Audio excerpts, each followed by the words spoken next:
peux dire ce que tu fais. Ouais. Mais tu dois faire ce que tu dis. Avoir de l'ambition, c'est donné à tout le monde. Mais ceux qui excellent sont ceux qui ont pris cette ambition et qui l'ont convertie en quelque chose de réel. À travers des milliers d'heures de travail acharné. À travers le doute, la peur, les critiques, le désespoir, la honte, la solitude.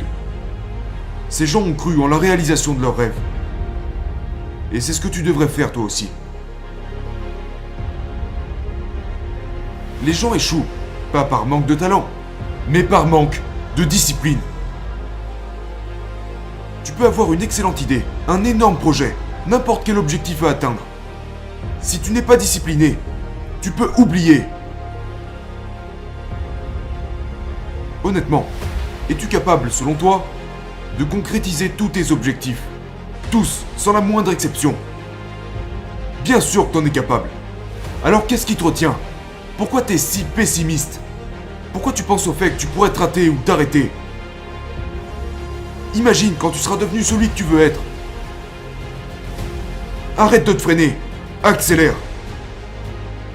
Une seule personne peut t'arrêter. Toi. C'est cette voie de la facilité qui t'incite à ne rien faire. C'est le mauvais modèle.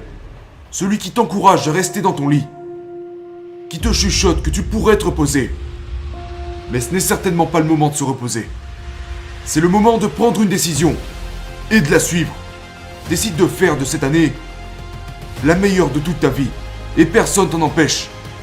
Décide de passer de celui qu'on prend pour un fou à celui qui caractérise la réussite.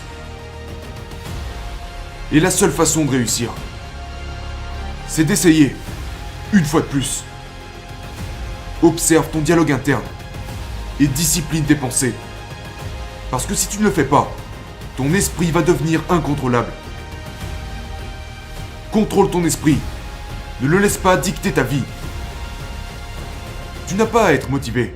Ne laisse juste pas tes peurs t'arrêter. Vis chaque jour comme s'il ne t'en restait plus que 10. Et je te garantis que quand tu te retourneras pour constater ce qui a été fait, tu pourras mourir en sachant que t'as bien vécu. Parce que quoi? Tu préfères ne rien faire? Laisser partir toutes ces heures en fumée? Gâcher cette seule chance d'être en vie? Qui est-ce qui t'a mis ça en tête? Bouge-toi, parce que je te garantis que si tu continues à gâcher ce potentiel, à recouvrir chacune de tes journées avec ce voile misérable qu'est la médiocrité, tu connaîtras la pire des morts. La mort, accompagnée du regret. Il y a ce mythe qui tourne autour de la loi de l'attraction. L'idée de se projeter, de visualiser, qui te permettrait de te rapprocher de ce que tu veux. Je veux que tu penses à la distinction qu'il y a entre la loi de l'attraction et la loi de l'action. Penser ne te permettra pas d'atteindre tes objectifs. Parce que comment veux-tu obtenir ce que tu veux si tu n'agis pas dans cette direction? Comment veux-tu être meilleur que les autres si tu ne travailles pas plus qu'eux? Comment veux-tu devenir célèbre si tu ne fais rien d'extraordinaire? Tu veux devenir extraordinaire? Fais des choses extraordinaires. La connaissance ne confère pas la capacité d'agir. Connaître ne suffit pas. Il faut savoir appliquer. La volonté ne suffit pas. Il faut savoir agir. Les gens sont dans la normalité. Tu dois entrer dans la normalité. Dans ce monde, il y a deux et seulement deux catégories de personnes. Il y a ceux qui gagnent et ceux qui perdent. C'est dur de gagner. Ça demande des sacrifices, beaucoup de temps et d'efforts. Mais tu sais quoi? C'est encore plus dur de perdre. Parce que quand tu finis par accepter l'idée que tout ce à quoi tu touches s'effondre, tu finis par t'effondrer. Il est grand temps de changer. Fini de passer pour un perdant. Fini de se laisser marcher dessus.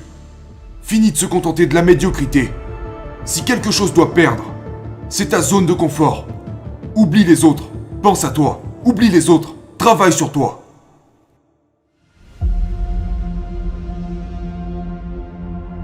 Tu es la seule personne qui peut décider de changer. Et souviens-toi que tu dois savourer le projet autant que l'accomplissement lui-même. Parce que la vie est trop courte pour qu'on la gaspille inutilement.